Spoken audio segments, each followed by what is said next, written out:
आदिवासींचे कुलदैवत डोंगरादेव महोत्सव कळवण तालुक्यात खेड्यापाड्यात मोठ्या आनंदाने साजरा होत आहे।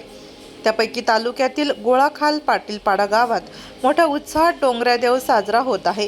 हा सण प्रारंभी कार्तिकी महिन्यात चंद्रदर्शनाच्या दिवसापासून सुरुवात करतात।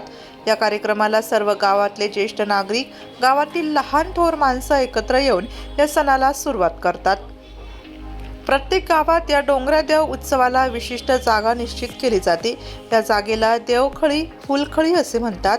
या ठिकाणी गावातील सर्व ग्रामस्थ एकत्र येऊन विविध पूजा करतात। या पूजेसाठी नागली, तांदूळ, डाळीपोह, वाटी, नारळ, खारीक, सुपारी, कोरा शेळा, काकडी या वस्तू लागतात। तर नागली, तांदूळ, गहू, बाजरी, दादर हे 5 धान्य पूजासाठी लागतात।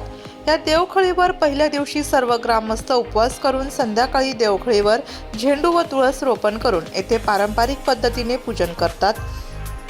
तसेच कथकरी कथा गायन करतात। मुदानी भगत या देवखळीची राखण करतात।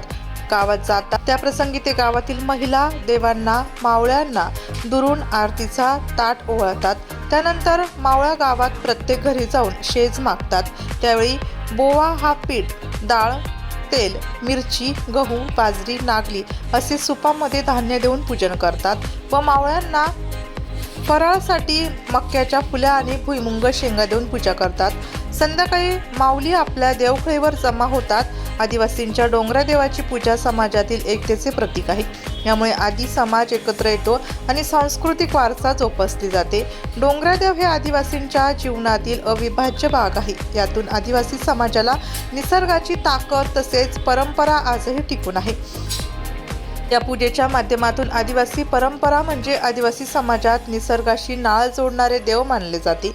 यावेळी कृषी बाजार समिती कळवण उपसभापती सोमनाथ पवार, पोलीस पाटील रामदास पाटील, सरपंच प्रभाकर गायकवाड, रामू बहिरम, एकनाथ पवार, लक्ष्मण महाले, एकनाथ पवार, राजेंद्र पवार, संजय बहिरम, रामू पालबी, देविदास पवार, बाळासाहेब बहिरम, यशवंत थैल, लक्ष्मण पवार, भास्कर बहिरम, ज्ञानेश्वर बहिरम, योगेश पवार, दगडू भोये, यादव बहिरम, दगडू बहिरम, विजय बहिरम, लक्ष्मण चौधरी, मुरलीधर पवार, नारायण पवार यांच्यासह गावातील सर्व ज्येष्ठ नागरिक व तरुण मंडळी, महिला मंडळ यांनी डोंगरादेव उत्सवात खूप मोठ्या प्रमाणात सहभाग होऊन आजही आपली आदिवासी संस्कृती जोपासण्याचे काम करीत आहे।